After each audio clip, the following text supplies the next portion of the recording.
There you going, guys. Just going through my 6 monthly maintenance on the outboard there. So I normally give it a hit with the polish, do the cowling and all that.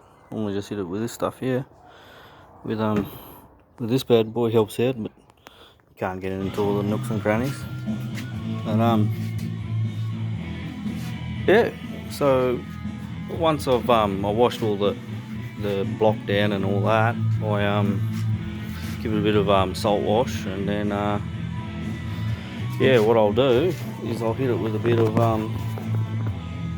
Lanox, just cover the whole thing in it. I'll use this for spraying a heap on there, and then the little straw to get in the nooks and crannies. So yeah, don't be frightened with it.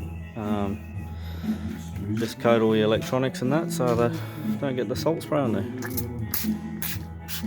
like that, you know. And I'll go through and do the whole motor. But yeah, that's basically what I do every 6 months, or if I'm using it rigorously, yeah, about every 5 trips or something. Alright, cheers guys.